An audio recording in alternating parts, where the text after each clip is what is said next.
Ladies and gentlemen, please take your seats. The show is about to begin.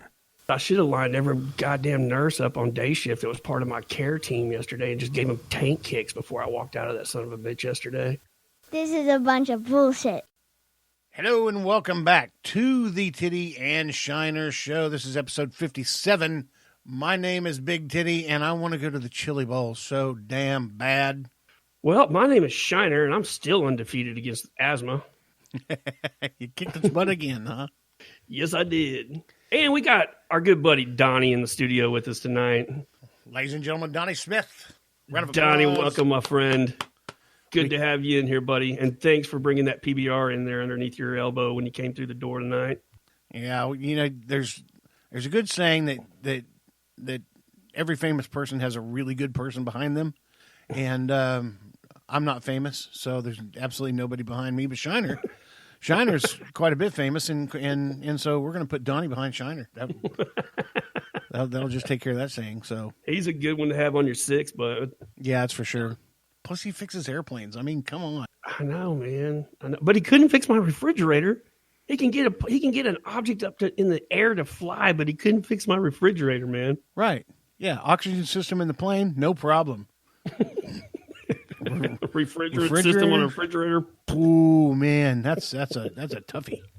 He gave it a go though, man. I'll give it to him. He gave it a go. That was such a cool fridge too. Hated to see that die, but I still got it in the garage at the house, and I don't know. What are you going to keep in it now? Like tools? small animals. Yeah. Ammo. I don't know. Well, my neighbor went to HVAC school, so I'm gonna let him take a stab at it. I mean, it'd be a great beer fridge. Oh, sure. All the artwork and stickers on the outside are priceless, man. There's some good memories in some of that stuff on there, dude. There's some damn good memories with that fridge. Speaking of that, dude, I was going through some old stuff on Instagram, and do you realize the No Cover Crew this summer? That will be. What, 6 years? Six years we've been in existence, man. That's pretty cool. Yep. And although we've kind of become a little bit slimmer in the ranks of the No Cover Crew, No Cover. And, it still is, man. It's one of those groups of people, man, that if somebody was in a bad spot right now, they could call one of the other ones and we'd all rally together. So, I mean, it's still serving its purpose as far as I'm concerned. Like that. You know. So... It's a good deal. They still check in every now and then, so I like to see those faces. And yeah, and there are some that you know, obviously they're still in the crew, but they're on the outside, and still, if you ever need anything, they'd be there for you. Oh yeah, for sure, dude. They just got life happening right now. So, well, you know, we had F-Bomb, and just between her job and some of her personal stuff, she kind of secluded herself down there in the town she lives in, but I still hear from her damn near every day. She's still an OG. Still an OG, man. Yeah. She is a good friend, man. I tell you what. And I tell you right now, man, and you've heard this story. I was retelling the story about me buying donuts from her when we were in kindergarten. Yeah. So that is one of the craziest stories. And I'm sure we've had to touch on this in the podcast before, but I went to kindergarten in Tulsa, and F-Bomb and I actually have the same exact birthday. We're just a matter of hours apart in age. And growing up, her dad owned Winchell's Donut Shops, and he owned some in Tulsa. There was a Winchell's Donut Shop across the street from the school that I went to kindergarten in. And a couple times when I was in kindergarten, we did something special, and as a treat, we got to go over there and buy some donuts at the end of the day. Well, the thing that struck me when I went over there to buy donuts was there was a little girl running the cash register that was our age in the little white uniform and a white apron, the whole bit. And I just, man, she's standing on a milk crate running that cash register. And I just thought that was cool as shit. Years later, we flash forward. This is, 3 years ago. Her and I are running around in Tulsa, and she starts telling this story about her dad owning these Winchell's Donut Shop and how he went through this process to get her put into the afternoon kindergarten class because she had taught herself how to run this new fancy computerized electric cash register. And he didn't know how to run it. Yeah, and he taught her how to count change back and the whole bit. So she starts telling me this story about working in this Winchell's that just happened to be the same one that was across from my kindergarten. I was like, oh my God. I bought donuts from you when I was 6 years old.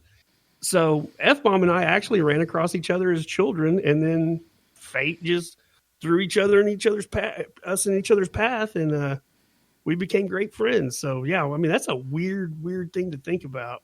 Yeah, she's crazy cool, man. Everybody needs an F-bomb in their life because she's one of those chicks that if everybody around here is just kind of blah, well, she can tell you a story about her drive into there and flipping off this and flipping off that, and the guy almost rear-ended me, so I got out of my car and I went back to him and I hit him between the eyes twice, and you never knew what was coming at you when an F-bomb was telling the story. So, and she used to be a Snap-on distributor. Like, and I'm not going to say Snap-on girl because that hints that you're in skin-tight clothing and you're posing for Snap-on calendars. No, that's not her. She had a route. Yeah, she drove the big truck and she sold the big tools, and to hear her talk about selling tools to a lot of the guys that are in the Street Outlaws on the show. She actually appeared on the show a couple times. Yeah. So yeah, if you guys are Street Outlaw fans, go back through I don't know, a handful of seasons ago. Yeah, and it probably you'll have to see be her. season 1, season 2, somewhere around there. But yeah, she's still got connections to Snap-on too, because you remember a year or two ago when Dixon dropped the Snap-on flannel. Yep. You could only get them through dealers, and I put a call into her, and lo and behold, she showed up on my doorstep with the Dixon Snap-on flannel for me. Dixon flannel, the sign of quality. www.dixonquality.com. Work hard, stay humble. That's one. I don't know if it's going to be my next tattoo, but it'll be the next one, or it'll be the next one or the one after. It'll have a work to it. Yeah, I got that on your last vlog. The work hard and stay humble with the wink wink. Yeah, I kind of got that one. Nobody else can know about it yet, but the vlog is slowly building steam, man. It's a new project I took on for 20, and it's going to be weekly. So I'm trying to do 52 of them this year. And when he says he's doing it weekly, now let me describe this a little bit from a guy looking from the outside. It's not just a weekly vlog where like, oh, crap, man, it's Saturday, I got to put this vlog together. No, he records segments of this vlog every day, Monday, Tuesday, Wednesday, Thursday, Friday. That's his week. This latest episode, I took you basically through a pretty normal work week for me. So you got to see it day by day, and I mentioned us getting on and recording the podcast. And my weeks throughout the first part of the week, they're pretty slow, I guess you'd say. But then I always had to go to the grocery store at the end of the week, and that was a trip. And yeah, I got some cool things planned. I think we're going to do a vlog of the taco trucks around Tulsa. I've got a secret one that I'm kind of working on that'll take you back in time a little bit and probably bring up some memories of a book you read in the 7th grade or 8th grade. Really? Yeah. So we're going to touch on some really cool stuff around Tulsa, man. Tulsa's got a lot of hidden secrets in it. So we're going to get some vlog episodes up and show people what Tulsa has to offer. So, among other things, I mean. Yeah. And Shiner has a way of bringing out the eclectic side of Tulsa too. Stuff you really don't think much of. Like, let's say, a specific diner that every single person in Tulsa probably passes 10 times in a year and nobody ever thinks about. So Shiner just goes there at, like, say, I don't know, 3 o'clock in the freaking morning and starts taking pictures. And it's like the best shot you've ever seen in your life. Oh, that one today was a banger, dude.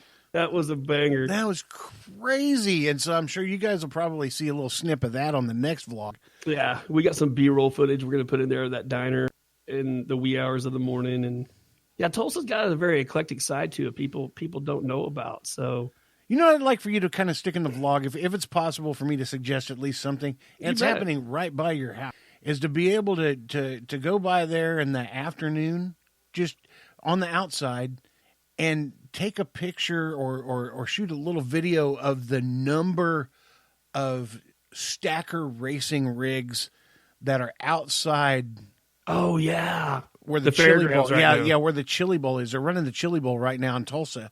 And if you don't know what the Chili Bowl is, it's epic. It is epic. If you're a racing fan and you like pinnacle things of racing and you don't know about the Chili Bowl, you're not that big of a racing fan because everybody wants to be at this Chili Bowl. First off, Tony Stewart, from the IRL and NASCAR fame, retired NASCAR driver and current car owner Tony Stewart. He does the track. He's the track steward. He brings in the dirt, and he makes sure this dirt is quality for these sprint cars, because Tony's a big-time sprint car racer himself. And now there's you got quite a few NASCAR personalities that are in there. Kyle Larson there. He was kicking butt the other day. Christopher Bell, who has moved from trucks to Xfinity and now is in the Cup Series this year.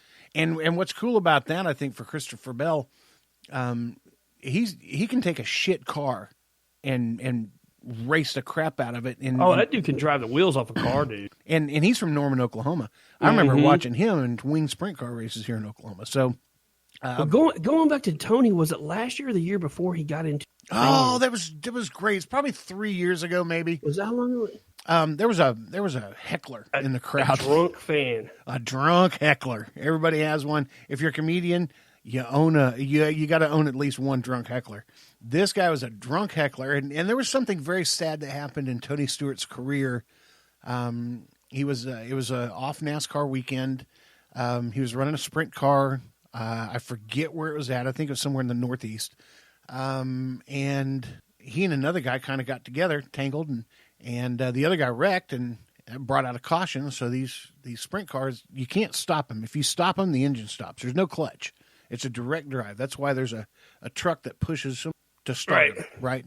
So you stay running by just running around the track until everybody gets gathered up, and then they go green again. Well, this stupid kid comes out of his car, and he starts running towards Tony Stewart's sprint car. And talking trash. Talking shit. I mean, talking shit.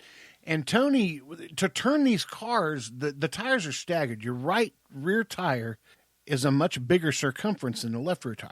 And to get it to turn, you need two things: a banked track and speed on the tires. So this guy was getting a little close. Tony blips his throttle to facilitate it turning left more to get out of the guy's way. Yeah, and the dude still kept coming and wound up running the dude over, and the dude passed away, and that's very unfortunate. Nobody.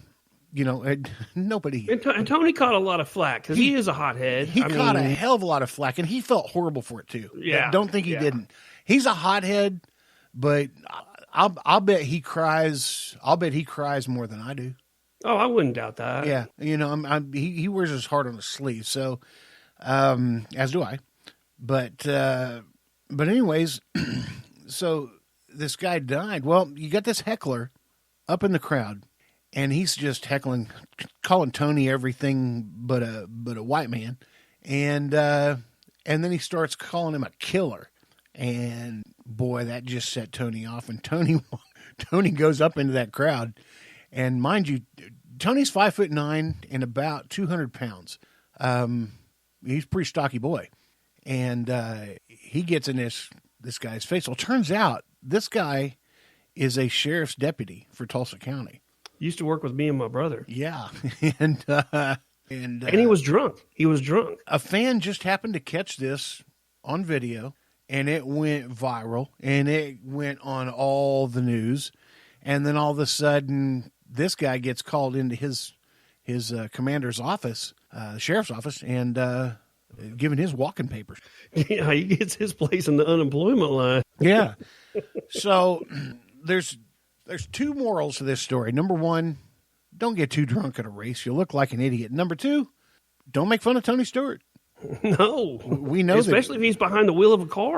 Yeah, we know he's going to come at you either way. But, yeah, just stay away from Tony Stewart.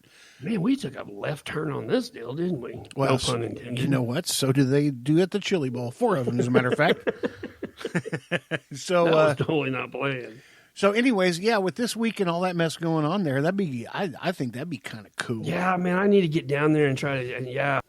And I'm definitely going to start pulling some people into the vlog and interviewing people and asking them a couple questions, and we're going to get people more involved. The funny thing is, the more I go around town doing. And people, inevitably, you have a DSLR camera, a tripod, you got a microphone on your camera, you got some of that stuff that catches people's eye, and then, inevitably they're going to be like, hey, what are you doing? And I tell them, and they're like, "Oh man, that's cool." We start talking. I'm like, "Man, I'm missing opportunities here." So I got to start pulling some of these people